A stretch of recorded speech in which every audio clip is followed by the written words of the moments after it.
Well, I guess we're live, Richard. What's up, everybody? I'm Dustin from TrackDaz, and I'm on with the Superbike genius himself, albeit 5 minutes late. Like, who cares? Is that it? Only 5? Yeah, ish. Yeah, it's okay. 6 minutes. Yeah, and you are the team owner of what is now known as the Attack Performance Progressive Yamaha Racing Team. Unofficially, until they make an announcement to say that's what it officially is. Okay. Yeah, I see the square on the jacket changed slightly. Yeah, we just got these jackets in. Nice. Nice. They're slowly starting to trickle in. Unlike the Flex guy who didn't deliver our shirts for Daytona. Oh my God. I knew we were gonna shovel in that one some more, man. Well, I mean, if he's going to go to Alibaba, why don't we just go to Alibaba direct ourselves? Oh wow. I mean, you know what? The kid put in the work, but he fucked up and made the promises that he couldn't keep. That's the reality. It's not personal. No, it's just hard deadlines. Very hard deadlines. Yeah. So we were out at Podium Club again.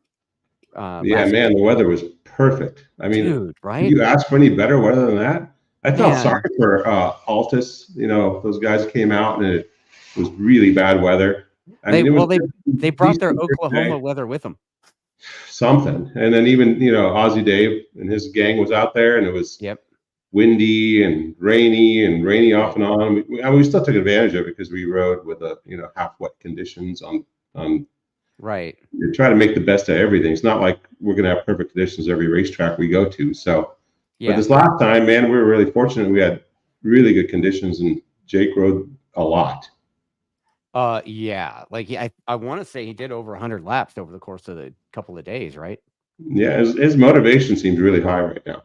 Yeah. Probably because we keep reinventing that motorcycle, so it's almost like a new bike every time we bring it out. What do you mean? It's the old R1. It's like long in the tooth, man. It's kind of like saying the Porsche is old, because it's a 911. When they keep making newer models of that thing, it's still 220 miles an hour, whatever the heck they're doing these days. That's a really fast Volkswagen, right? Yeah, very fast Volkswagen engine. Yeah. But R1's kind of the same. That's the way I see it. It's just keep fine tuning the already a good package. So. Yeah, we concentrate quite a bit on the chassis again, and we're finding settings that we didn't have time to get into last year. We always was in the long-term view of where we wanted to go. But remember we talked about how we modified the chassis so to accept this type of insert now, for the steering head. So you got one on top. You have new cup holders. Yes, new cup holders, new glasses. They're like, what are these things? Yeah. That looks like one of those like post-apocalyptic kind of movies. Yeah. So anyway, we took the rules to the extent of what's allowed and went as far as we could with the steering head. So we have some major adjustment now, and we're able to find some areas where we can improve on. Corner entry, anti-wheelie, all those things. Too bad I don't have any of the data logging stuff on this computer, but had to rebuild it in PCs. Yeah, I mean, I had to remotely reset one of my users at work yesterday. This like super off-topic story, but it was IT guy shit, so it's kind of funny. But somebody who's in their 30s. Fell for something that normally doesn't fall for unless you're in your 70s. Yeah. One of those. I'll click here because we want to verify your username, password, social security number, driver's license. The IRS is looking for you. If you don't call them back today, No. This one was a fun one. She actually, instead of going to that LifeLock website, she Googled the phone number to LifeLock and got.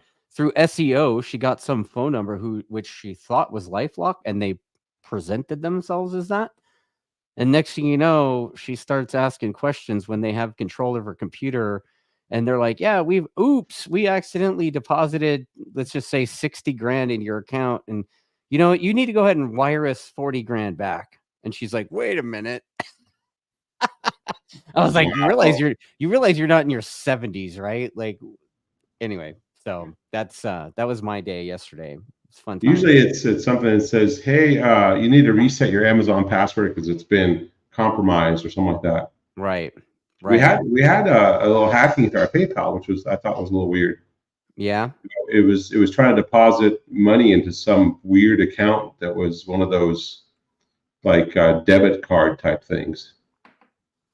So we call PayPal on there. Like, why would you guys accept a debit card?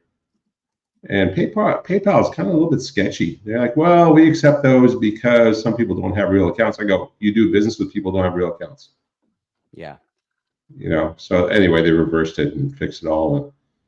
And then you got to step up the two-factor stuff. Is a bit annoying, but it's what you have to do. Well, now it's called multi-factor. Multi-factor, yeah. MFA. It used to be 2FA. Now it's MFA. Well, now you got to punch a thing in your phone so you can put that up there. Anyway, whatever. We digress into silliness. Yeah, IT guy shit. Just as no, it's out there. I mean, it's not even IT guy stuff. It's getting pretty bad. People, they don't like hit you over the head anymore and take your wallet. They just come in the back door to your computer. Or they just break into your house and move in. One of those two. Yeah, Marcus, my TrackDaz staff guy, he's a realtor, and he's got a client that is selling their house, but they have a squatter. So there's all kinds of and the squatter ain't leaving anytime soon. Yeah, almost bought a house like that. They said that it was a pretty good deal in a really nice neighborhood, and they said, well, the only problem is there's somebody there and they don't want to leave. Yeah. So I'm like, I think I'll pass. I don't know. How does somebody that doesn't own your place have rights to live in your place? It's California. Oh yeah, it's California. It's either California, New York. Which other two states? I mean, I guess it's either Texas. It'd be real easy. It's like shotgun law. Yeah, like why live in a tent on the sidewalk when you just break in some dude's house, right? That's about it. So at this test, Campy was there, but he wasn't riding, and I guess he hit a guy head on a mountain bike. He went out. He was training. Yeah. He's got zero luck with that hand of his. Dude. He was going up, and the other guy was coming down, and they collided. It was a story I heard. Yeah, something about broke one of the little bones in his hand, and Doc says he's going to be okay in a couple of weeks, but he ended up having to miss that test. Yeah, unfortunately. But I'm not worried about his speed. I'm more worried about his health. Yeah, because every time he gets on the bike, he's fast. Right. It takes him no time to get up to speed. And just that, is he going to be able to do what's required? And he feels like he will be by Atlanta time. So we're going to go out and we're going to test one more time on the 9th and 10th, right. Tuesday, Wednesday, again at Podium Club, but going this time another direction. Because this last time we went clockwise. Right. Yeah, which changed the track completely. And Jake thought it was pretty fun. Now he wants to, and we tried settings that we were able to investigate at Buttonwillow last time. Right. And so then we went through the ABA testing, which is basically you start with what you know, then you go on to something that you want to test, and then you go back to what you know again, just to make sure the rider isn't just going faster. Right. Out of just skill, time, talent, whatever. Sticking that, and so then you go back again, and then the rider give you his feedback. So for sure that the bike is more stable or faster in the fast stuff, or slow in the slow stuff, or turns better or turns worse, or whatever the case may be. So you can go, okay, make a note of that, and then your test was good. Yeah. The ones that really suck is when you go A, B, A, and it keeps going faster. Yeah. Okay, well, this isn't working. That was kind of happening, wasn't it? No. I mean, he kind of parked an RV in that low 128 range. But then we tried some things with fork settings, and then you backed up to 28.5, 29, right? Right. And then we went back to we tried again the B setting with the front end, and then didn't change the fork configuration, just the chassis geometry, and then he went right back to the 28.0s. Right. We made that long run at the end, where he did it 27. Yeah. Yeah, we were standing there and we're like, shit, man, he's gonna stay out there until he gets a 27 watch. And sure They as kept shit, going 2801, 20 something, 20 something, 20 something, 27.9. Okay. yeah, Pulled in. yeah. Like, One more okay, he lap. got it. We can go home now. Yeah. Well, I mean, it seems like his condition is really good hand wise. Yeah. You know, because since Cam wasn't riding, we used Cam's bike, which is the exact same configuration. We have a spare bike too, which is 2020, like early 23 configuration. Right. And we haven't converted it yet because we've been going through all the motions of making sure the chassis stuff we do is proper. You know, a couple different racetracks, different configurations of the racetrack, trying things back and forth, you know, ABA testing. And so we decided, well, you know what, we'll just do one configuration on one bike, another configuration on another bike, and just move the seat, you know, seat tank combo over. So there's no difference in feel. Like there might be a subtle change in the seat pad, all this other stuff. Right. And you know, people say, oh, well, you know, the bikes are supposed to be identical, but sometimes they're different. Well, the bikes were identical enough to where Jake was getting confused which bike had which setting in it, which is a good thing because that means that they feel very close, other than he likes this particular setting better. Right. So try to be real good with the testing. Otherwise, you end up going in circles. You don't learn anything, and you think you learned something, you didn't. Yeah. Well, Jake was doing a shitload of laps that first day, and I think what you guys had him do, I don't even know how many laps in a row that he was doing. He was doing a lot of laps, and most of his runs are about 8 to 10 laps. Yeah, but he would come in, you guys would send him back out on the next bike, kind of thing, right? Yeah, we'd move the tires over. So it's something that we used to do back in the day when it was AMA days. You always had 2 Superbikes that were identical. Right. So you would go out into the session with 2 bikes, and you put them both, and both of them were on the hot pit side, or on the hot side, right? Right. And you would take the wheels off of one, and you would be sitting there with a different chassis configuration, whether it was a different fork, different shock, different offset, different whatever, right? Even a different transmission, because we were allowed different transmission ratios in the Superbikes back then, like a variety of them, like four ratios per gear set. Yeah. Per gear, you know, like first would have 4, second would have 4. So you would go to the track with what you thought was good, and then you would have another bike which you think is okay, let's try that, and then the guy would roll out. He'd do 4, 5, 6 laps, come in, move the wheels over to the other bike, so you didn't have any, oh, this is a brand new tires, that's where you went faster. He'd roll right back out again, and then he would come back and say, yeah, I like the shock in that one, I like the transmission in that one, I like the fork in that one, that type of thing. And then he would slam it all together before the race, qualifying. Yeah. You know, make that configuration. Yeah, and you were saying about the same thing. Yeah, you were saying about his fitness too. I mean, the dude would come in after doing 1,000 laps, it seemed like, and he looked like he didn't even break a sweat. Yeah, I mean, I said, hey, I said, you want to take a break? Because we've been kind of jumping from one bike to the other all day. He goes, no, I'm here to get a workout. Yeah. So, well, I guess beast running through the woods, up in Colorado. Yeah, fist fighting bears and shit in the wintertime. Like, man. Yeah. Well, I mean, think about it. If you're at high altitude, you're training at high altitude, you come down to Arizona, you know, Phoenix area, which isn't that low, but it's lower than Colorado, then, you know, the air you take in is pretty easy for you. Right. You know, so versus training in California and then going up to high altitude and getting winded. Right. Yeah. So he seemed to not have any issues with that. That's for sure. I mean, last year he had a little issue with his hand, the nerve thing in his palm. His hand was going to sleep, and I think that's might be behind him. He said it felt really good. Yeah, it looks like it. I mean, he doesn't look like he's got any weakness now. It looks like he's switched on. He does some weird stuff. I mean, I actually kind of talked to him about it a little bit off camera, of course. And I was like, dude, I keep hearing you changing your shift points here and here. And I hear you double tap here. And then some laps you only do a single tap. And it sounds like he's just really trying to get the most out of the bike, and also at the same time keep it easier to ride.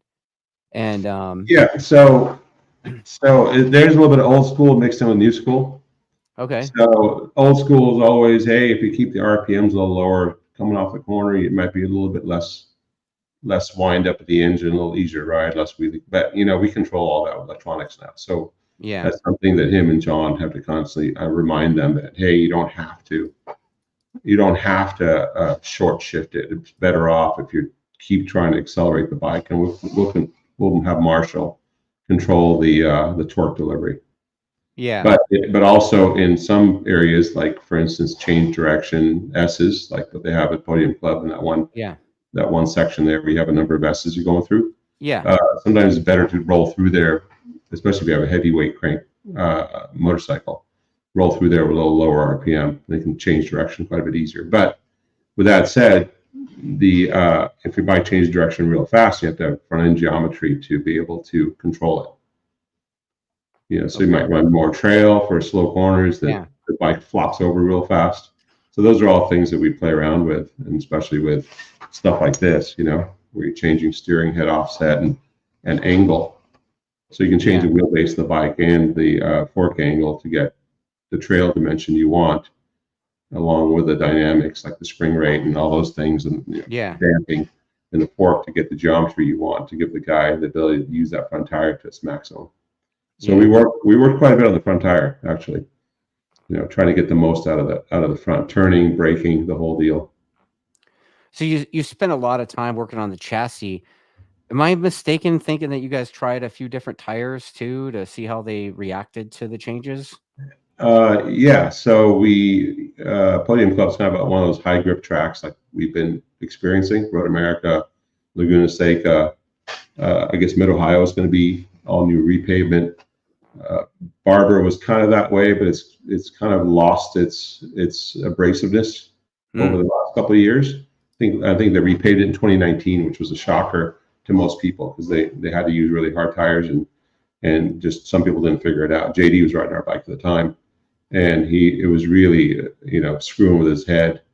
They didn't have any feel. The track's so smooth. Like sometimes the bumps and the lumps and the skipping and stuff tells you where the edge of the grip is. When the thing is totally smooth, it's kind of like I remember first time I rode a Chuckwalla. Yeah. And you got that bowl turn there.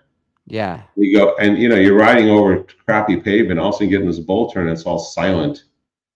You're like, what's going on with the tires? I have no idea. You're like, oh shit, I could drag my face right here. Yeah, exactly. So where is the grip anyway? So it's kind of imagine a whole racetrack like that. Yeah, that's crazy. Yeah. Yeah. So I know Podium Club they do have a lot of grip there. So hopefully they do, but it has some character too, right? So I think, man, that R8 tire just seemed to last forever. Yeah. They came out with a new R8, which didn't seem to last quite as long.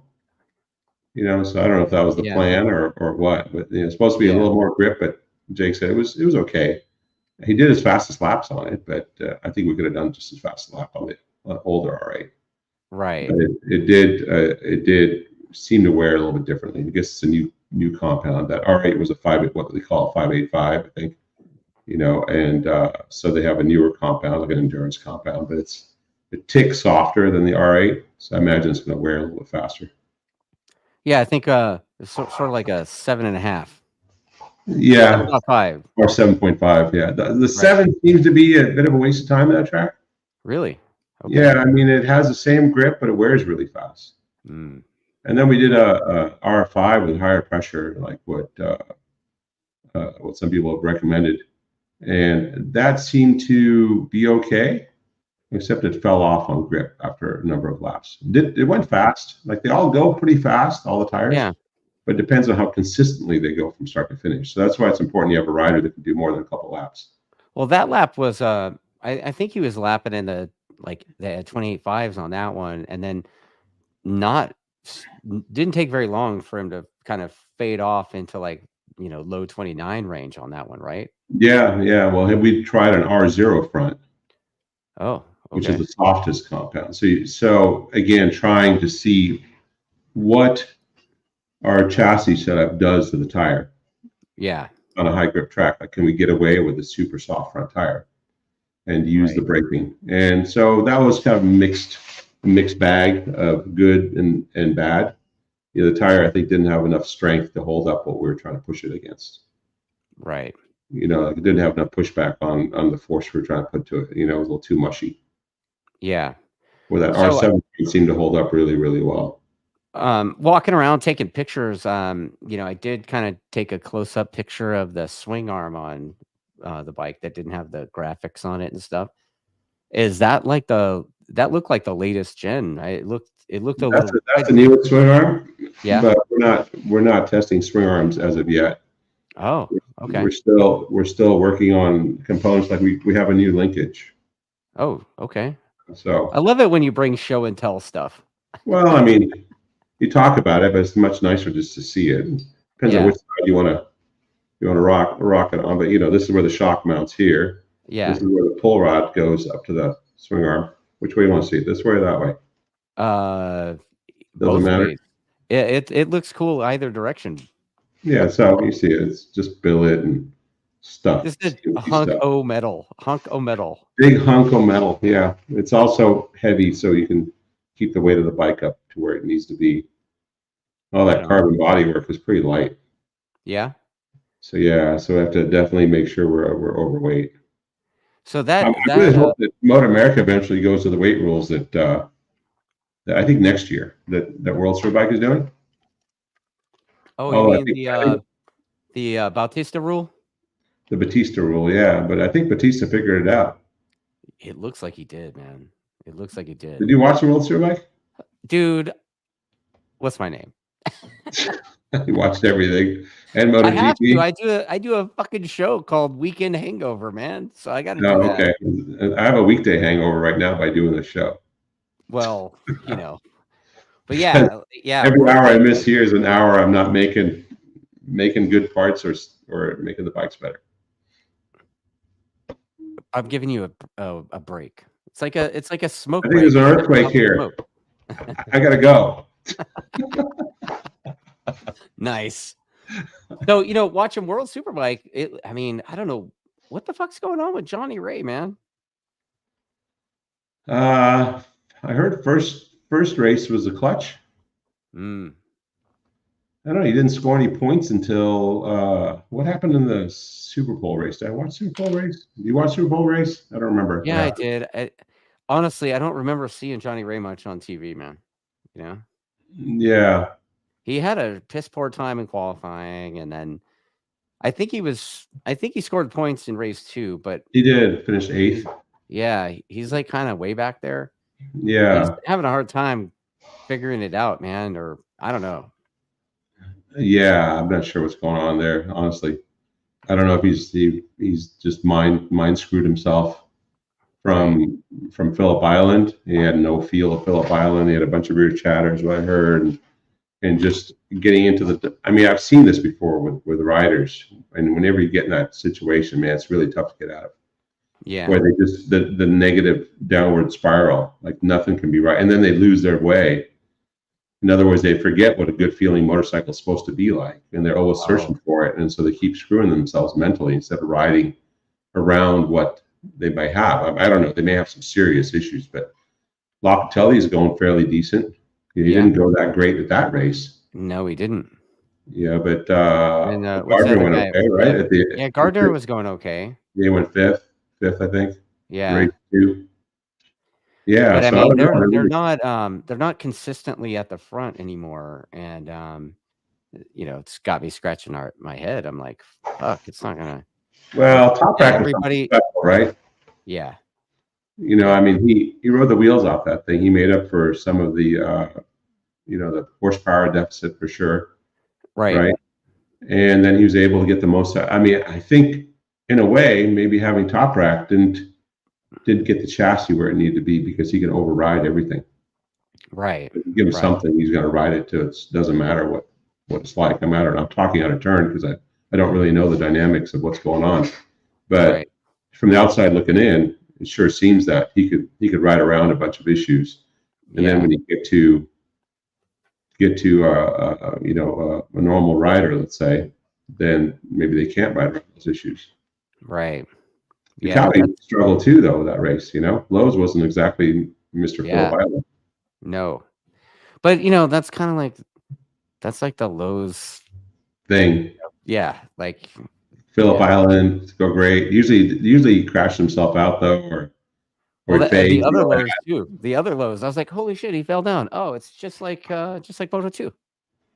Crashed out of the lead. He was going good, and then in race 2 didn't have it, right? Yeah. And then Iannone, like, dude, has been suspended from racing for years, comes back, and he's like a front runner, out-breaking Top Rack. Like, that dude's a lunatic. We could outbreak He had to have been riding something in all those years. You know what I mean? Like, he wasn't surfing the couch.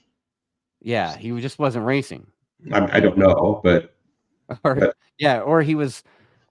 What did somebody say a couple weeks ago? They were saying that they're going to Thailand and racing under assumed names and stuff. Maybe. Who was the other guy that got banned too? Ant West. Yeah, when you said Thailand, I thought of him. Oh, did you? Yeah, I think he was racing the series over there or something. Like somebody was paying to have him over there. Yeah. In that Asian series. Yeah. He's doing the Aussie Superbike thing now. Is he? Yep. Is he all good to race now? Oh yeah, I guess he's like full on. I think he's sponsored. He's sponsored by this. He's on the same team that Declan was riding for. Oh. Track. What's it? Take it to the. I don't know. Some kind of track day company set name. I don't know. Yeah, there was a track day company we used to do business with over there. I wonder if it's the same one. Yeah, I mean, I don't know if it's a track day company, but the name of the team sounds like it's like Track Addicts or something. I got you. Yeah. Let's see. Thailand. Chuck Graves lives in Thailand. Somebody's saying. Yeah, probably. Wow. First time I went to Macau GP, I was with Graves. Oh yeah? Yeah, that was 1994. Oh. Paul Harrell, Chuck Graves, and Tony Romo, and they're all over there in Thailand. Well, actually, we were in Macau. I don't think that year we went to Thailand. We flew home. But then the following years, I think there was the Mike Trimby, who used to be the head of IRDA. He passed away at one of the races, if you recall. Yeah. Yeah, he ran basically. He was like the MotoGP guy. Oh no shit. I mean? Oh yeah. I mean, if you wanted to get into MotoGP, you had to talk to Mike. That's how we got the whole CRT, like the wild cards and all that stuff happening. Yeah, I kind of remember that. Kind of remember that name specifically with the CRT project. Yeah, he was involved in the whole Macau GP for the longest time, and then I don't know what happened. They had a falling out with the Chinese or something, and Paul Butler, who used to be, it was Paul Butler. Yeah, he used to be kind of his partner. He was also, I think he was like the race director for MotoGP or Grand Prix at the time, and then MotoGP, and then he went on to run the thing now. I think he still does. But anyway, so we used to go to the Macau GP, and then they would have a little vacation in Thailand afterwards. It was just craziness. If you've ever been there, it's nutty. Have not. Oh yeah, you would be eyes wide open for that, without a doubt. Oh yeah. Okay. Those Brits are out of control. The what? The Brits are out of control. Oh, the Brits. Okay. Yeah, the whole Isle of Man squad that goes to Thailand, that goes to Macau, and then they end up in Thailand, and they're just as out of control in Thailand as they are on the street courses. Sounds awesome. It can be. Wow. Okay, so we're going there. We're going to test in a couple weeks, basically. Not this week, but the following week. What's going to happen at that test? I mean, can't CP's going to be riding. Oh, photo shoot. Okay. Photos, track photos, new body work, new paint job, that kind of stuff. Okay. Decals, this and that, logos, race team name. Hopefully riders with leathers, or else we're doing Photoshop. Last year, leathers with new graphics. Who knows? We've done it before. It looks pretty damn. I mean, Owen does it, right? Sometimes. Yeah. It looks real. I mean, he can like make a logo all curvy around wrinkles on on the leathers. It's just pretty amazing what he does. But yeah, it looks super real. So we're not going to have duct tape in the photos.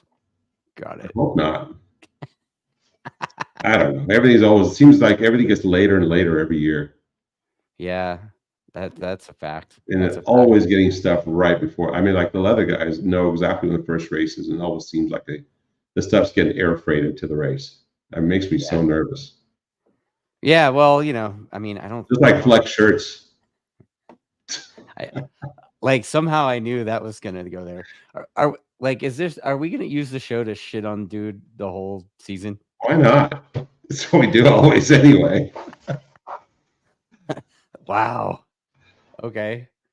All season? I mean, you said Shaketto found a shirt guy for stupid cheap, right? Yeah, Chinese thing. Oh, is it? Alibaba. Probably apparently he got some shirts. He really liked them. They're pretty inexpensive. So I was thinking, you know what? Maybe for the price, we roll the dice, get some shirts happening. We just give them away. Maybe. Yeah. Should I reach out to Chuck to get the contact for that? I got the contact info. Oh, you do? Yeah, just to see. Right. Yeah, forward it over, man. Maybe I'll make some too for the track day deal. Yeah, we'll figure it out. Yeah, that'd be kind of neat. Yeah, so next test you're gonna have CP riding, right? Yeah, CP will do a long run and make sure he's okay for Atlanta. Okay. Yeah, that's the plan. I'm sure he's jonesing to ride. I know he wanted to ride at the last test, right? Yeah, he showed up. You're like, dude, no. Well, here's the thing. I mean, if you have a broken bone in your hand and you go out and ride, you're pulling the brake lever, you're not doing that bone any service, right? Right. So it's not going to heal. So you might gain a little bit of, fun or whatever, get your ego stroked for a couple of laps. But you're not going to go out and you're not going to do your hand any good. So what's the goal? Is to go out and do the nationals and do really well there. So it doesn't make any sense, especially if you can hop on a bike and go fast right away. Right. Kind of like Iannone, I mean, he hops on a bike and he goes fast right away, right? Yeah. He's a front runner, boom, just like that. So some people have it, some people don't. Some people need a lot of laps and other people's don't. So Cam luckily doesn't need a shitload of laps. So he's able to get to speed pretty quick. If we keep calm and we don't end up in the fence. So the first, Atlanta so far have been in the fence, a couple of big high sides, and seems like it always bites us that track. So maybe this time we'll keep it calm and keep the thing, get some good points and finish all the races. That's always the plan, right? We got to figure out a way to keep that number 1 plate on the bike. Duh. Yeah, well, that's Jake, right? But CP, we just gotta, Cam's he's gonna have to push this year for sure to give Jake a run. I mean, we're gonna have. So who's our competition really? Who would you say is our competition this year? OBA, obviously. Yeah, right. OBA and BMW, and obviously, if you look at what was happening in World Superbike with Top Rack's bike, and also Vandermark was right there, right? He was up there.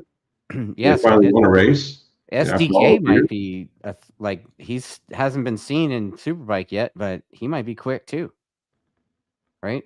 I don't know. Yeah, and then obviously the Ducati, 2 of them. Yeah, Baz should be fast. Heron will be there to pick up the pieces, I think. But what I said before. I mean, he doesn't always seem to do well when it's a 2-rider team. Right. He does really well when it's a 1-rider. All about him. But I think when the attention gets split or his teammates fast, he seems to struggle a bit. So let's see if he answers the call. I don't know. He might. Yeah. He rode good at Daytona, right? Yeah. I give credit where credit's due. He rode good at Daytona. Yeah. He did what he had to do, and he might be doing that well, at the Nationals. We'll see. But it should be a good year as far as competition goes. I mean, you have Jake, you have Cam, you have Baz, you have both Cams basically.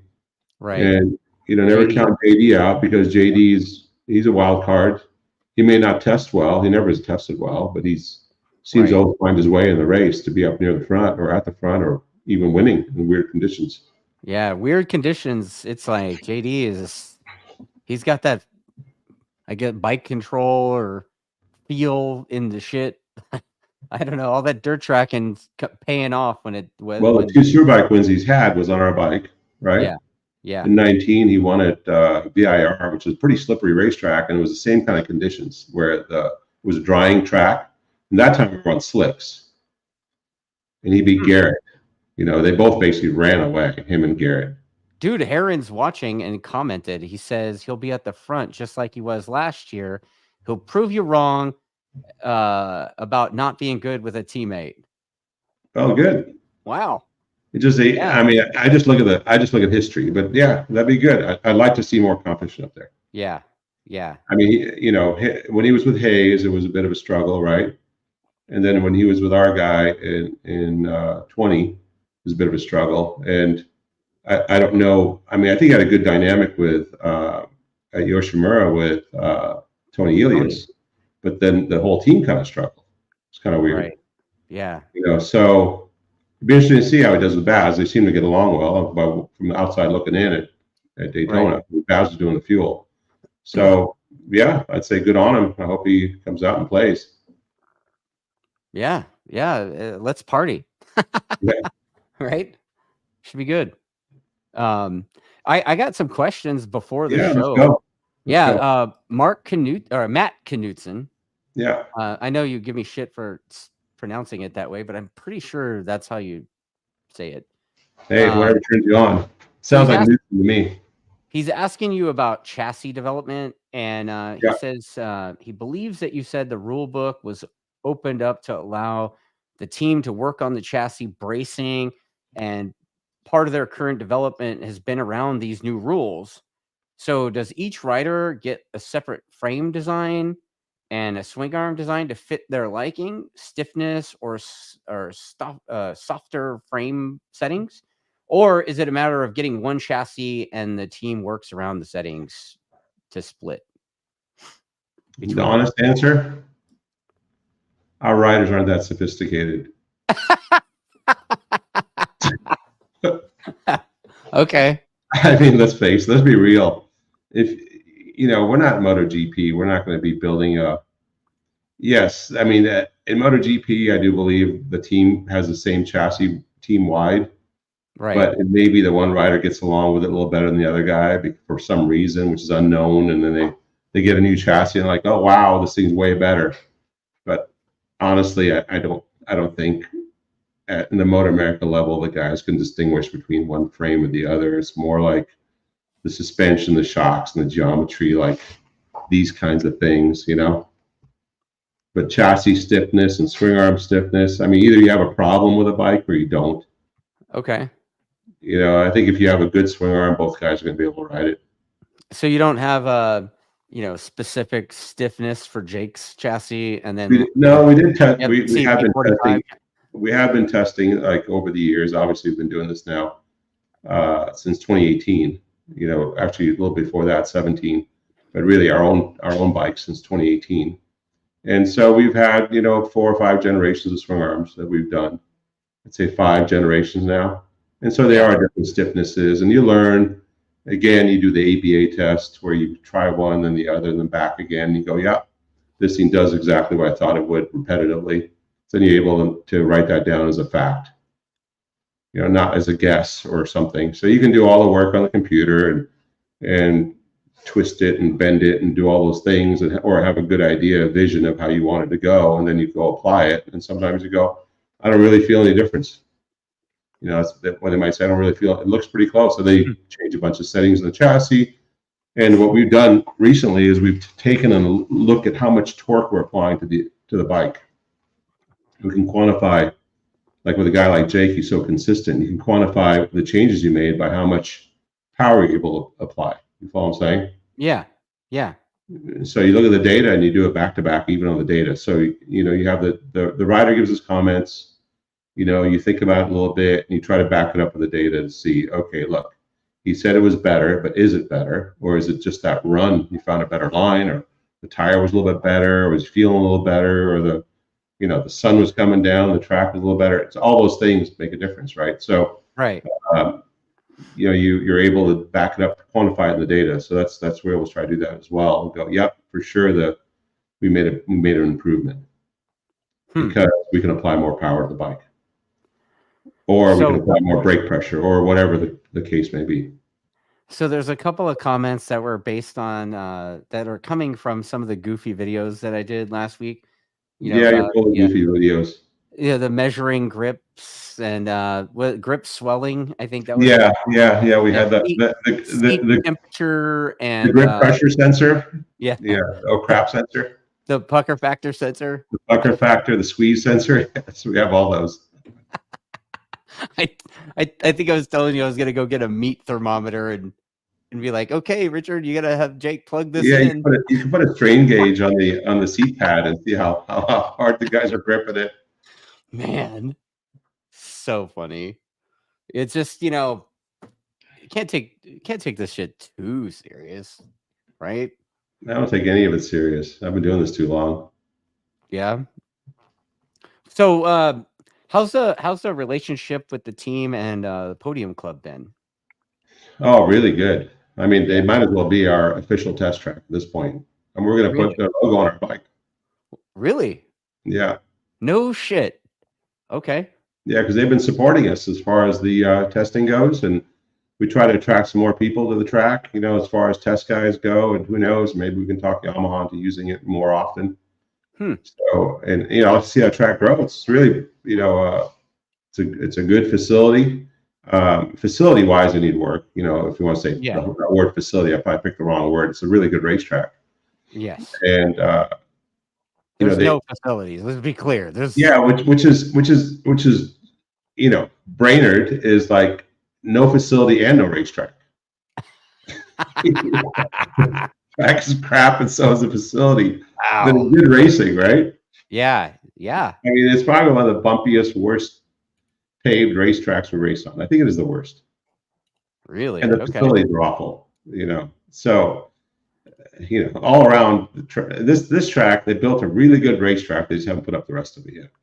Yeah, well, they're not done, right? I mean, talking to John, they've got some pretty lofty goals. I mean, he's basically talking to he doesn't just want a national there. He wants World Superbike to come race there. They have to build a lot of stuff before they get to that point. Right. It is FIM spec track. I mean, gravel traps are really good. You can get your rental car stuck in the gravel trap. I know you can get the Yamaha pit bike stuck in there. It's a pretty good gravel trap. I don't know. I don't know. Should I say how I know that? No. But I almost got the rental car stuck out there. I was like, Yeah, when it was like half wet, I went out to look at a puddle that was forming, and I made the mistake of putting a couple wheels off. I was like, oh shit, am I going to get back on the racetrack? Oh man. Yeah, it's pretty deep, man. And you know what? The place doesn't have that crazy wind that you get at some of the desert tracks. Big Willow. Mm-hmm. It could get pretty windy, but it doesn't seem to affect the guys as bad as, like, say, Buttonwillow. Buttonwillow gets pretty windy there, and then when it gets windy, the dirt blows across the racetrack and becomes a racing in sandstorm, which is kind of a bummer if you get bad weather there. And then obviously Big Willow, that place is just notorious for wind. Yeah. They put that thing right in the base of a mountain where the wind comes through every afternoon. Yeah. That's how if you race at Willow Springs, that's how you learn how to tie your canopy down. So the wind always blows you more into turn 2, right? You go into turn 2 flying in there, it helps you turn. Yes. It's pretty rare it's going the other direction, but it has in the past. But anyway, and then Chuckwalla gets pretty windy at times and dirty. Yeah. It's like Lawrence of Arabia shit at Chuckwalla. You don't really get that at Podium Club. Yeah, one day we'll get tired of Podium Club too, but right now it sure seems pretty interesting in both directions on there. They're both viable. Yeah. And we're going to go counter this next time, so it'll be our bike. We gear it kind of like Laguna Seca for there, so it's fairly short. So it goes through 1st through 6th pretty fast, and so you come out of that last turn going counter, and you go into first gear corner. So you go from 6th to 1st, which is nice. Yeah, you got a pretty decent braking zone and really hard braking, so you can really push the front of the bike, the envelope of the bike. I think that Buttonwillow has its purposes for building a chassis compliant. You know, we had Chavi ride the Superbike for one, like the end of last, like just a short run, right? End of the second day last time before we went to Daytona. Yeah. And he said our Superbike felt a lot like the R6. I think we made some improvements on it, you know, as far as bump compliance and the ability for the thing to slide and be predictable and all those things. And he was pretty impressed by how it felt. So it was nice to have someone that's ridden all different kinds of motorcycles critique the motorcycle, you know. Yeah. Did comment that Ducati would be quite difficult around Buttonwillow because of chassis rigidity. Right, right. You know, watching Jake, he's been braking pretty hard, like harder than I've seen him. I mean, he's lifting the rear wheel and stuff. Well, I think after we got kicked in the nuts at Portimao. Right. I mean, losing that many tenths just in the first split, which is all braking into turn one, you know, turn two area. I mean, we didn't lose a bunch of time in the back section, like the roller coaster part of driving onto the front straight. Yeah. It was all in the first split, and it was all on the brakes. And so we came back, and like I said, we had to work on that pretty hard. And sometimes it was, you know, I've said this over and over again, but Jake had that slow in, fast out, be able to run away from everybody else because he could do that fast laps in the beginning and then just keep going. But now I think we're going to have, you know, it's going to be a challenge, right, with Bobier and Baz and all the other guys they're going to be fast and they're really strong on the brakes. So it's going to be a challenge to maintain that position up front, especially since obviously the Beamer and the Ducati they're all newer generation motorcycles. So making power with the R1 gets harder and harder and harder to be there. But so we make up our strengths in the handling, the acceleration, and making sure that we can use all the power that we have, not just be cutting all the time for anti-wheelie and traction control and all those things. You make the grip better, your cuts go away. You make the anti-wheelie better, the chassis better, then your cuts go away. So you end up accelerating more. So those are the areas we're working on, not just brute force. Okay. And 848 Evo wants to know about the Moto America one bike rule. Like, they still have that? They're not allowing a spare bike per... Yeah, well, now they changed it. Superbike used to be able to have a complete spare bike, but you couldn't have it visible. You had to have it put away. So you hide it in the truck? Yeah, you had to hide it in the truck, which was kind of a silly rule. Like, you got a whole bike, why can't you show it? You could even put it up on display. You know, Nicole would come by and say, hey, you got to put your bike away if you have a display bike. And, you know, it's not fair to the guys with one motorcycle that if you have another bike ready to go. But even though you could, by the rules, have another bike ready to go, you just couldn't have it in front of you. And then all the super sport bikes, all the classes used to be one bike, and you couldn't have a second bike ready to go. Yeah, you had to bring a box of parts and put it together. Like, you had to basically put an engine and a chassis and all that stuff. And the only way you can go to the second bike is if your first bike was destroyed, which is still the same. If you couldn't rebuild your first bike, then you could go to your second bike. So the second bike's kind of an insurance policy. Okay. But, you know, the bad part of that rule, and which I've talked to Teague about this, and he agreed, and that's why the rule changed, it's everyone would have a second bike in pieces or in some form of dismantle or hidden in the truck or whatever and say, oh, yeah, I rebuilt it real quick, you know? Yeah. And so it was just either a stupid game or a bunch of parts that you had laying around. And so you had all the equivalent of a second motorcycle anyway. So what's it better? Is it safer to build that bike in your garage with 4 or 5 people that, you know, all smashing on it? Or is it better to build it at home or in your shop or wherever you're going to build it, you know, without the time clock ticking? You got to get to the next session. Obviously, the second part's better, you know, where you have a pre-built bike that shows up. So that's what it is now. You still have to put your bike back together if you crash it. Yeah. But if you bend the frame, you know, and it's you know, complete write-off, thing goes end over end and tears the forks off. You could have another Brainerd trebuchet. Yeah, the Brainerd trebuchet or the you know, the Scud missile over at in Utah. Right. Yeah. Or bouncing off the wall at Indy. All of those. Yeah. Yeah. That happens. Yeah, we rebuilt that bike at Indy. Oh yeah. Yeah, we did it pretty fast. But yeah, he rode it in with the flat wheel, bent wheels. I mean, it was just Yeah, it's pretty bad. But anyway, so so now you can have 2 bikes, and you just can't use it unless your bike's completely smashed. Every class, which is much better. This is a good question from Pinky. What does Jake and Cam do for fitness during the off season and during the season to stay in shape? Also, Richard, you're good for the sport. What do you do to stay healthy and fit for every season? Donuts, donut curls, lots of coffee, Red Bulls.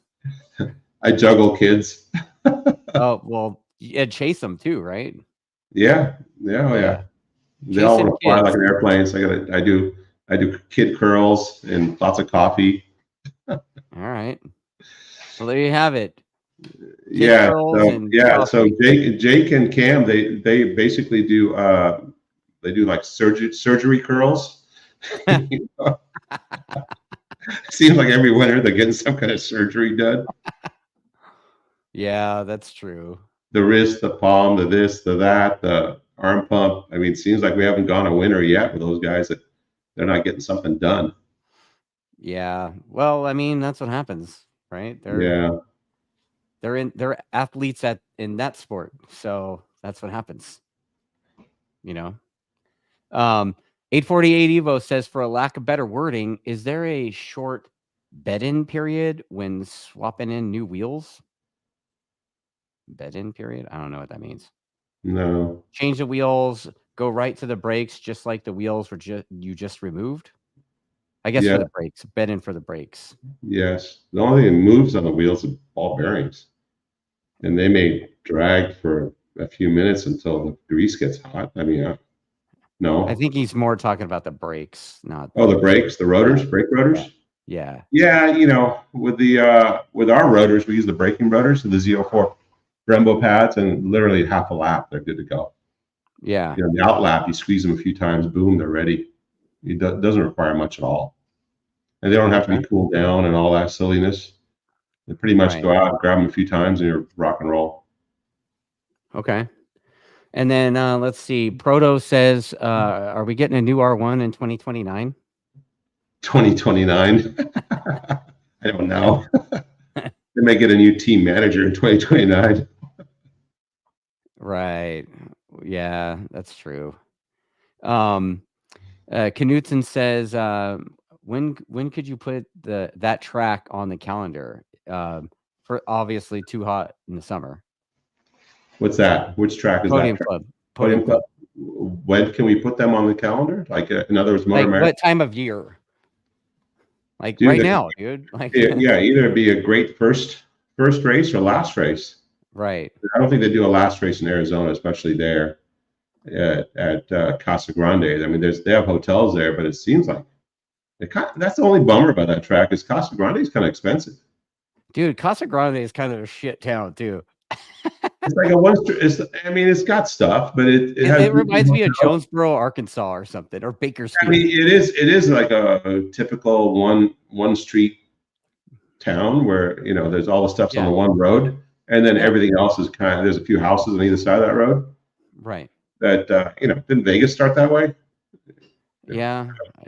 But I know it's everything from Phoenix is kind of going south, so I think that whole area is gonna grow pretty fast. But I'm surprised. I guess they have some kind of battery plant over there, or they're doing a bunch of constructions. All those hotels are always booked. Yeah, and I see that Lumen factory is there.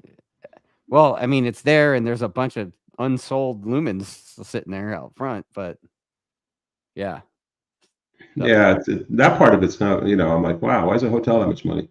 But other than that, I mean, the weather's 2 out of 3 times been good. My headphones just died.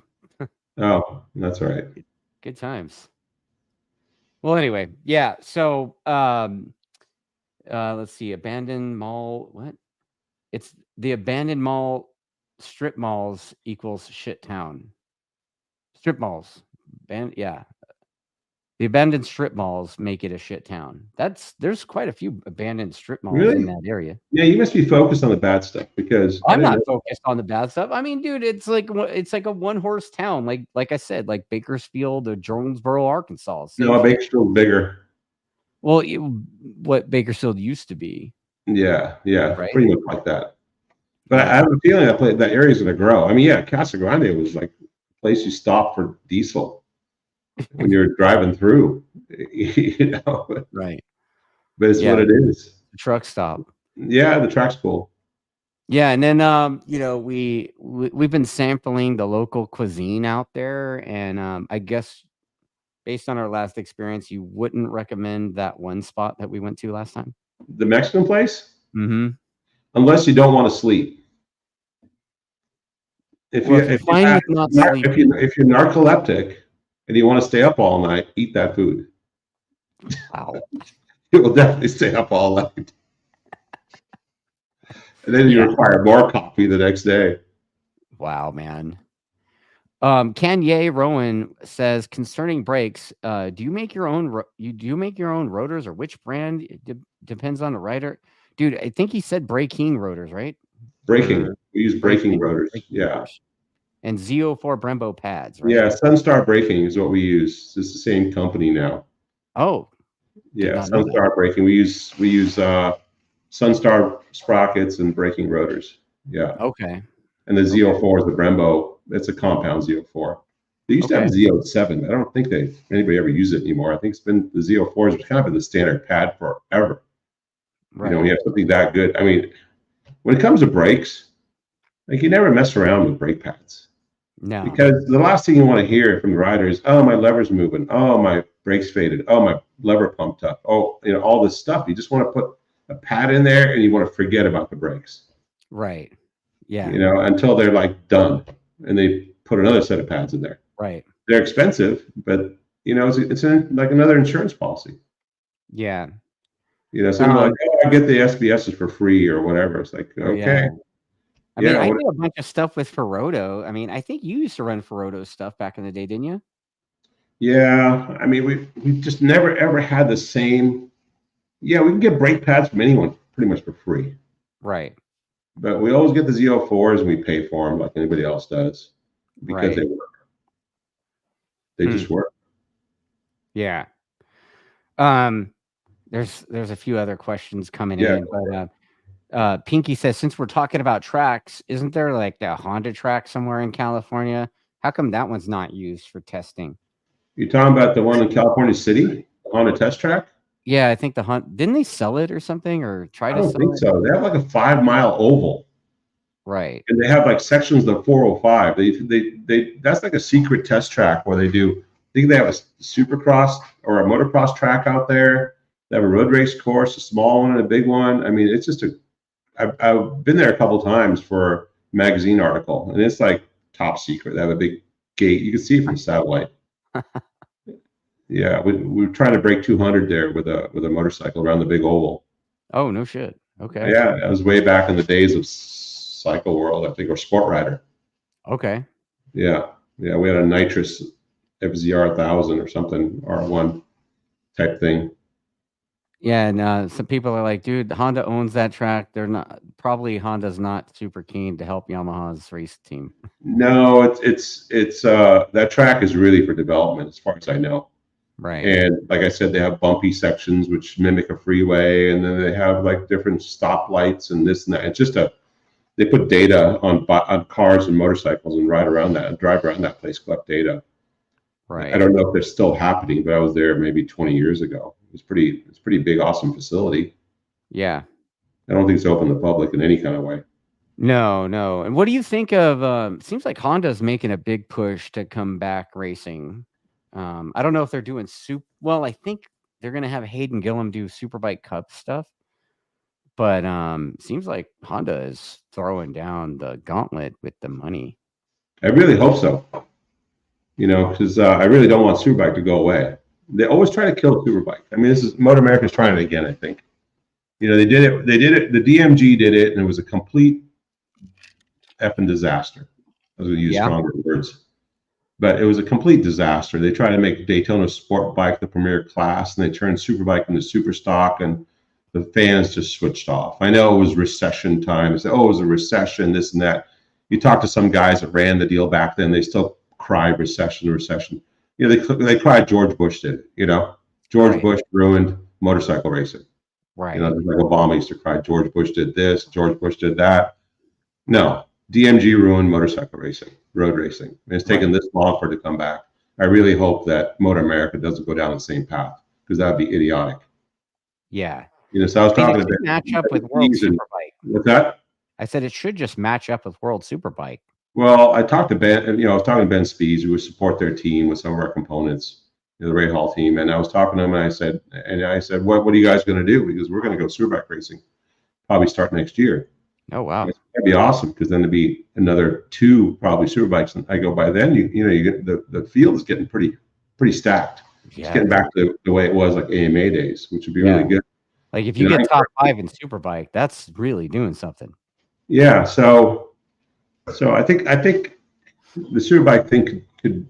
He said it's really important that we stay aligned with the world classes, because that'll help our guys go there, which we've had a real big shortage of anyone going there. Right. Yeah. You know, Cam Bobier tried it, and I just think he went too late. I think he should have the World Superbike. I mean, Garrett's over there now, but he hasn't exactly lighted the world on fire, unfortunately. Right. Neither has the British Superbike champ guy, Bradley Ray. You know, like that guy, he won the British Superbike championship, and then he's been a World Superbike this is his 2nd year, and he hasn't looked spectacular at all over there. We haven't had a Ben Spees go there in a long time. Yeah. You know? Yeah. I mean, a guy that can go there and win a championship first year without seeing any of the tracks. Yeah. You know, that's not happening. And the only way that's going to happen is if we keep pushing. I mean, if we go to, this balanced class BS with Super Sport, and everything's balancing, and you're riding a bagger against a 600 or whatever, they might as well put the baggers in there too, because they're doing the same lap times at Daytona anyway. Yeah. So might as well just the other tracks too. Have a whatever those things are, a 1500 cc bagger. How big are those things anyway? I don't even know. You're talking to me, bro. I have no idea. Are they 1500s? They're gigantic, right? Yeah, 2 big car pistons in there. I think they measure their engine sizes in cubic inches. Yeah. Yeah, cubic inches. Whatever, they're gigantic. But you might as well put them in there too. Have a Super Sport class where you got baggers, and then you have a 900, and then you have 1,000, and then you have a 600, and you might as well put a Ninja 300 in there too. 400. Yeah. Yeah. Proto says he can't wait for the Goldwing versus R1 races. That's coming. Dude. And then hopefully I'm dead by then. Man. And then Pinky says, what's going on with the EPA/Euro regs killing motorcycles? Meaning Euro 5 bikes like the R1 and the GSX R1000. Europeans have lost their mind. That's all there's to it. They think that the smog coming off motorcycles is killing the planet. I don't know. They're all a bunch of lefties over there anyway. I have no idea what's going on. So the Euro 5 standard, I mean, they keep making the efficiency standard higher and higher. I don't know how BMW and Ducati do it. Cheat devices. Well, that's a fact. I mean, Volkswagen and all the other guys got caught doing it, right? Didn't BMW get caught just recently doing that? Did they? I don't know. Something about the emissions, right? They had to shut down the production or their sales for a little bit. That's right. Yeah. I'm sure it had something to do with that. They had to probably pay off somebody to get their bikes across. I don't know. Right. But anyway, I mean, they're able to produce some pretty powerful bikes with the standards they have. But you're probably right. I mean, what they have to do is they have to go to direct injection and raise the compression ratios to some skyrocket number and do direct injections. They don't have detonation, and then they can get the thermal efficiency of the thing way high, and you get lambda numbers like in the 17s or something. Yeah. And then you would be putting eyedroppers with the fuel in there, but you have basically a Formula One car engine. So nobody wants to spend that money. Right. So then what are we going to do? We're all going to be racing electric bikes. Maybe. Right. Yeah, I mean, it's it bums me out. Yeah, it bums me out. But you know what? Chris McCreary has an interesting idea. It kind of reminds me of like the old Formula USA methodology a little bit. But he's like, I just had a thought. Let me finish my thought. Oh. So the Euro guys are doing all this stuff for efficiency, right? Right. And North America has us racing baggers. I wonder what kind of dust cloud those things make. Is it like global warming coming out of the pipe? Is that what's going on? And then they're going to race them at the MotoGP in Austin, right? Right. So does that mean that MotoGP will have a bagger class in that European series? Basically, what it is? Maybe so. Where they have the Euro 5 standards. I don't know. It's kind of ironic. I mean, I guess a big enough check and the standard goes away, right? Yeah, something like that. The sound restriction at Laguna, you just write a bigger check. Yeah, pretty much. Right? Yeah, so Chris McCreary, it kind of reminds me of Formula USA because, like, I remember there was, crazy stuff all in the same race. Those weird hybrid things where it was like a methanol bikes. Yeah, the FZR 1000 engine stuffed into a YZF 750 chassis, and then there was we did that. Huh? Yeah, you did that. We had the YZF 1000 type things where it was an FZR. It was a YZF 750 with a FZR engine. We did that in Formula USA. Yeah. Yeah, and then we did that in AMA also. We did that in AMA also. They used to call it Formula Extreme. Right. Right. It was legal. Yeah. Yeah. So he says, how about one race, all the bikes, all at once, baggers, super bikes, super whatever, and just figure it out. They get to use like clubs and chains too. I mean, that kind of goes back into our Bucky's 200, right? Yeah, you got some pistol action going on too. I mean, that race would be basically Superbikes would go, and that would be over. It's just what it'd be. Yeah. And then let's see, Proto going green fuels and not going hybrid officially. So, maybe a way to come back with the green fuel coming to Europe in 2028. Green fuel. I mean, we could kind of have green fuel here in the States with all the corn gas, right? Well, somebody's got to talk to Scott Smart about this whole green fuel thing because it's not as green as people think. Oh yeah, they have a standard. Like I don't want to repeat everything that they told me, but let's just say the gas is only partially green just to get past whatever they're mandating. Right. Yeah, I don't know. It's just another game with a rule book. Like, is it just weird for me to just say fuck the environment? I mean, come on. Like, I want to burn dinosaur blood and burn tires and gas. Like, who cares?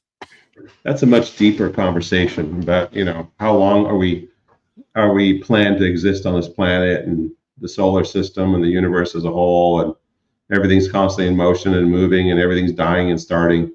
Yeah, fuck the future. We're here now. Let's have a good time. Let's party. This planet's not destined for existence anyway. So, I mean, it's just what it is. Everything's got a shelf life. Moto Life says, would Yamaha have been better off going to the 5-valve motor development for the 1000 instead of the current R1 engine? No. Why do you think that? I don't even know. I don't understand most stuff about engines other than they're in the bikes I ride. I think the whole camshaft valve train trying to stuff all that lift in a very small compact area became more and more difficult. Valve springs and high RPM, and because Ferrari had a 5-valve Formula 1 engine for a while and it went away from it. Everything's been 4-valve since. But also, the standards have been changing, and Formula 1 is pretty much a spec engine class now. I mean, they tell you what size, bore stroke, all those things. What size, how much rod weight you have, how much piston weight you have, and the engineers have to go do crazy stuff around those things. But they do. They're creative, and it pushes the engineering envelope harder and harder and harder. You have to have a heavy rod, so you build it with materials such that it benefits you. Same with a piston. You need a heavier piston. Okay, we have a heavier piston, so I'm going to armor the dome some more so I can run the fuel a little more efficiently or run more energy inside the combustion chamber. You know, so the engineers will figure it out at some point and make a faster car anyway. Right. Yeah.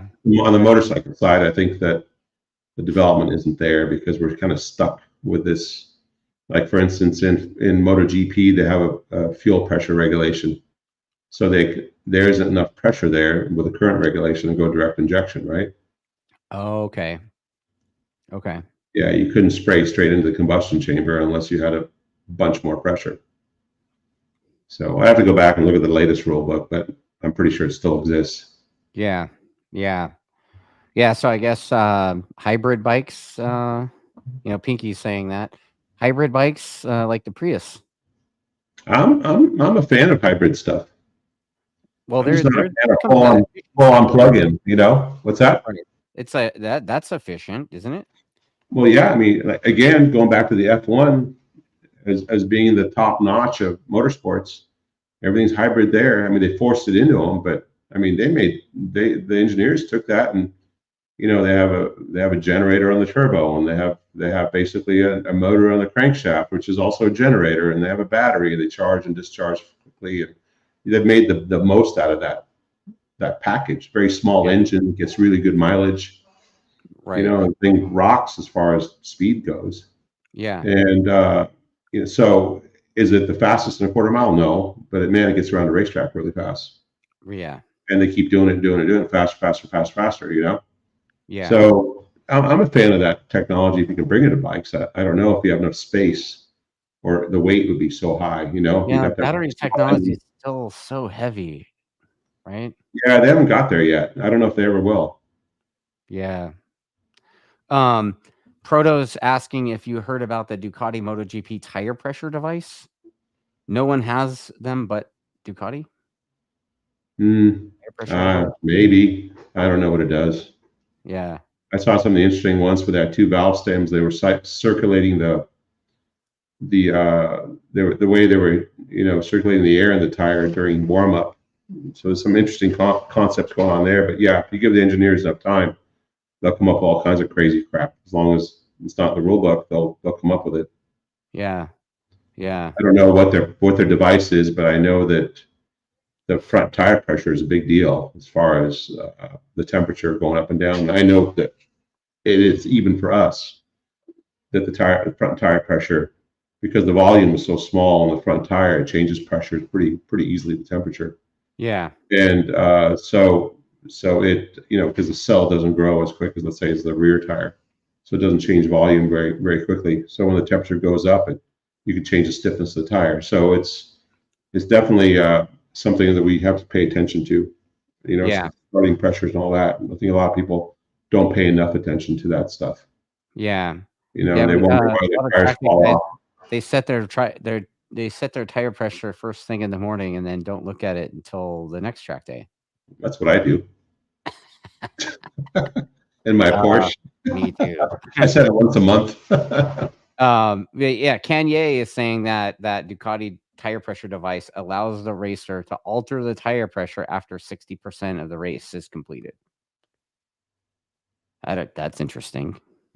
I mean, it's possible, Bluetooth and this and that, and wireless another stuff. Button on their fucking video. Yeah, I mean, I guess if the pressure rises, since you're following someone, you can bleed some out. I don't know how you put it back in. Yeah. You know, I think it'd be pretty hard to put it back in. Unless they got a in the wheel compressor. Yeah, I don't think so. But they could have some kind of interesting way of doing it. But I mean, Humvees have a tire pressure monitoring thing. You could let them down when you're in sand and raise them back up. But you know, they also have a pipe going to the wheel and all that kind of stuff. They don't have that in MotoGP, as far as I know. Right. I've ever seen. Yeah. You know, so you know, a nitrogen bottle somewhere with tubing and stuff in the axle. I mean, yeah, I guess you could engineer it for sure. And you could but then, you know, you could put a pressure regulator on too that bleeds it off automatically. Yeah, so Proto's saying the current rules in MotoGP has them keeping the legal tire pressure for 60% of the race, and then 40% they can run whatever tire pressure they want. Okay, yeah. So they went with the same pressure rules as World Superbike. Okay. Yeah. So when we did Portimao, we had to put a new transmitter on the bike, which was called an RF transmitter. I can't remember what the exact name of it is, but it was a RF receiver transmitter that would, at every corner station, it would put out information from the bike to course control. And some of the information is tire pressures. That's what they look at. So World Superbike, if you went below a certain tire pressure, you could get disqualified or whatever in the rear tire. So they would do these random checks on the grid to make sure you didn't go below, I think it was 1.6 bar. If you went below 1.6 bar, you had to put pressure in the tire and then start in the back. That's right. I remember it was like 5.9, 5.9, and then right when that dude was there, it went to 0.6. 1.6. Oh, yeah. Well, what happens is, because the pressure changes so much versus what you're doing on the racetrack, like 5 laps into stable tire pressure. Yeah. That you could roll out and you could literally put your race tire on off of your generator cart and put your cover on your race tire. And the cover, because it was sitting out, could suck some of the energy out of the rear tire and your pressure would drop. Oh, okay. So if you sat there for a little while longer, it would come back up. Oh, okay. So some of the mistakes, and so if you checked it as soon as you put your cover on there, because think about it, if you have a cold cover, it takes away some of the heat energy from the tire. And you actually get a little tiny pressure drop. So if you're trying to run real close to that 1.6, you could get below it when the guy comes by to check. And you get booted. Yeah. So it's safer to run like 1.60, 1.62 or something, 1.61. That way you had a little bit of a buffer, because you can go from 1.60 to 1.5 something pretty easy. And there was a hard deadline. It was a hard line not to pass. Yeah. Like you're like 1.59. Yeah, that dude was yelling at people on the grid for sure. Yeah. I saw him. I saw him yelling at people. So yeah. He was the tire pressure Nazi for sure. Oh, 100%. 100%. Yeah. So put Jen Bauer to shame. Yeah. So so I get what he's saying now. So the guy can bleed off his pressure after a certain amount of laps, so you can finish the race. So it's a safety thing. Like you need to run a certain amount of pressure so your tire doesn't have some kind of weird wear. I think it all started with Pirelli having a catastrophic failure, and it turned out that the guys were running some ridiculously low pressure in the rear tire, trying to get grip. Yeah. And they had some catastrophic failures. And then they came in with that rule, said, hey, you know what? You can't run below this because that's a safe limit. Okay. And they became mandatory. And then everyone has to have TPMS. That's mandatory. You have to have TPMS. You have to have that receiver transmitter on your bike so they can check it. And also you get all the flagging to your dash and all that stuff. It's kind of cool. I wish Motor America would have that. Yeah. It would save PJ all those laps he did, not pulling in. Yeah. In the wet, and it would save that Titler's team from making up signs with duct tape. Yeah, that's a fact. Pull in or pull over, lose 2 positions, whatever they're trying to tell. -2. -2. What? Yeah, it's like an Amber Alert. Yeah. Well, for John Cornwell, it's a Silver Alert. Yeah. Well, yeah. That's hilarious, man. Moto Life says, do you guys like the MotoGP tires? Fall off in performance. Just make good tires that let everyone push all race. I don't know. I'm trying to decipher what the dude's butchering of the. It seems like the tires have gotten a lot better in both World Superbike and MotoGP, because the guys do some of the fastest laps at the end. At the end, yeah.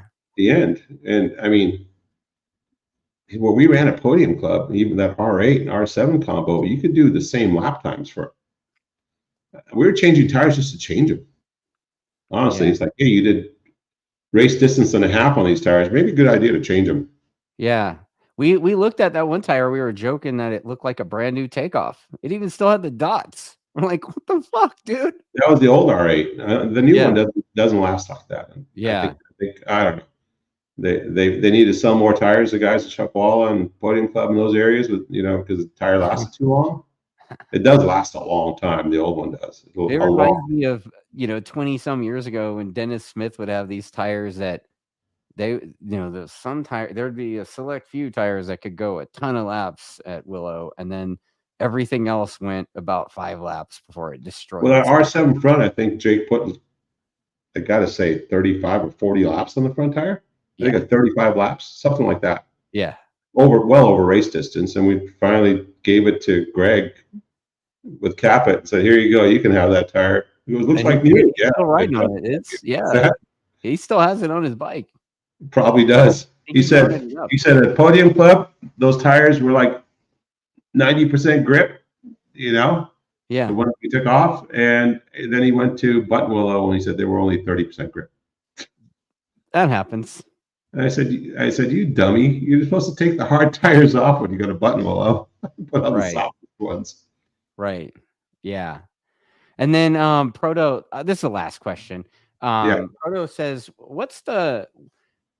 if there is one, what's the R1 engine flaw that doesn't allow it to make BMW power? I don't know if I'd call it a flaw, but it's the character of the engine. It's an odd fire. Right. So the thing that makes it so fun to ride and easy around corners also makes it where it's difficult to get that peak power. Right. Not that they don't do it, because they do it in MotoGP, right? Yeah. But the inline odd fire is a benefit and a hindrance all at the same time. Because there's certain balancing things that go into balancing an engine like that, like a countershaft balancer.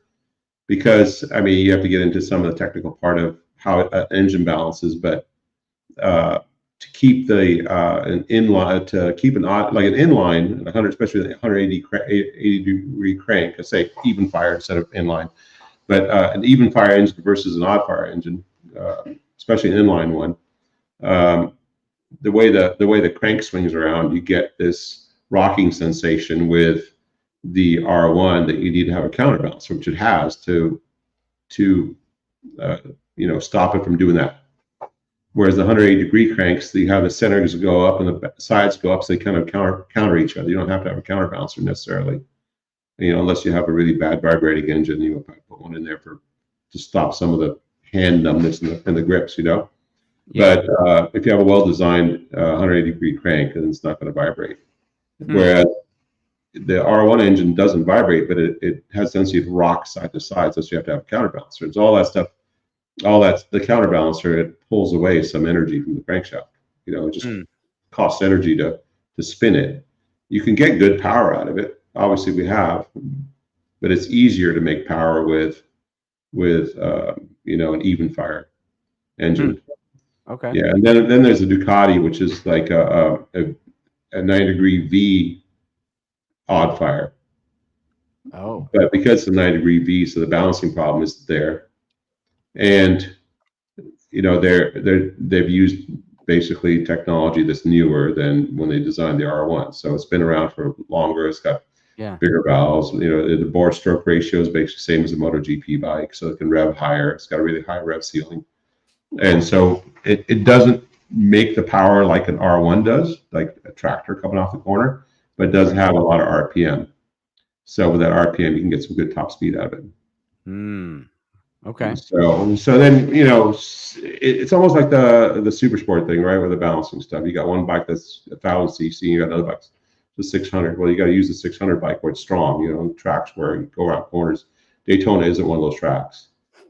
It's basically two long straightaways, and so it doesn't benefit the Yamaha R6 like it would, let's say, at Brainerd and Laguna and all those other kinds of racetracks where you're going around corners, up and down hills, a Barber, all those tracks you could do really well, and that's why the R1 shines there. That's why you can win championships in this country anyway. Season after season after season. Those other guys, they have to make that bike go around and do all those things. Yeah, that they don't like to do. Where ours, especially the Ducati, that single-sided swing arm, things are brick.